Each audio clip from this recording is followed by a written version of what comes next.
I live in a small town by the sea. It sits just inside Cape Henlopen at the bottom lip of the Delaware Bay. Summer mornings, salt air sifts through the screen on my open window. Companies of gulls settle on my rooftop or sail around the church steeple across the way. On gray days, the foghorn out in the harbor bleats like a cow deprived of its calf.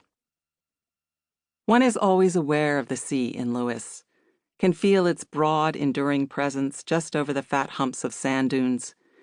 It affects people as surely as it breeds rhythms into the fiddler crab. When the wind is from the east, the salt water leans in strong, and the sun rises pink under a moist haze. Stamps mate. Bread molds in a day. In big storms, the ocean seems to empty its belly, and even a solid house like mine feels ephemeral. The hackberry trees weep floods of tears. My drain spout gives up altogether, spewing a wide waterfall that feeds a pool at the foot of the stairs. In the small tidal marsh at the center of town, chill water rises to the tips of the cordgrass so that only specks of green show, like a lawn in a pointillist painting. When the tide shrinks, the mudbanks exhale that sharp, salty smell. Some days, a thick sea mist creeps backward over the dunes and infiltrates the town with the ghost of deep water. Then the place feels as if it were adrift, unanchored to anything. This coast is a rhythmic landscape, cut from marshes and sand, and described by an early Dutchman as beautifully level. Age by age, the ocean has risen. Age by age, it falls again, sweeping back and forth across the coastal plain. The ground around Lewes supports flowering plants that fare well in thin, sandy soil: beach heather, bayberry, groundsel, beach pea. Because the ocean tempers the swing of seasons, it is a twin province of north and south, home to species that ordinarily do not mix. Bald cypress, muscadine grape, loblolly pine, and sweetleaf push up from their southern habitats.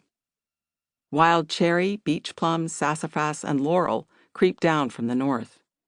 Such northern species as eider ducks meet true southerners like the brown pelican and black vulture. Spring and fall, flocks of migrating birds flow north and south overhead. In May, shorebirds descend from the skies to feed on our margins. Swallows mass under the August sun, stippling the dunes and beating the phone wires. When the temperature falls, the air reverberates with the calls of snow geese, which gather by the thousand in the stubbly cornfields like raucous crowds on a public beach. In winter, flotillas of scoters and scops play the edges of the sea. The Sicanese Native Americans called this spot Sakanisink, or place where there is a gentle sound from the movement of things. Early Dutch colonists called it Zwanendale for the wild swans.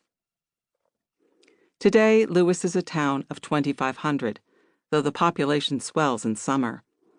It has been spared the development that mars so much of this coast, thanks in part to the clouds of mosquitoes that once bred in its marshes and ponds, and to the presence of 2 strong-smelling fish fertilizer plants on its bay shore, which perfumed the streets when the wind was from the east. Our main thoroughfare, Savannah Road, got its name from the flat farmland over which it traveled. Some of this land remains, and roadside stands piled high with sweet white corn and cantaloupes still populate the county highways in summer. But with the death of the fish factories in the late 60s, Lewes has grown into nearby Wolf Neck, Gills Neck, and Holland Glade, slapping down over forest and farm field subdivisions with names that memorialize what has been razed. At the only stoplight in town, Savannah intersects Pilot Town Road, which runs along the Lewes Canal. This is the old neighborhood of the river pilots, charged with navigating large vessels through the swift, narrow channel of the Delaware to ports upstream. When the wind is right, you can hear their boats go out, the throbbing engines louder than most other boats. The pilots are still considered the elite, and their houses are among the biggest and best in town, with tall attic windows once used to scan the horizon for incoming ships. Charts of the Delaware Bay are peppered with reminders of the old hazards of the river channel: Ship John Shoal, Joe Flogger Shoal, Old Bear Shoal, Dead Man Shoal, the Shears.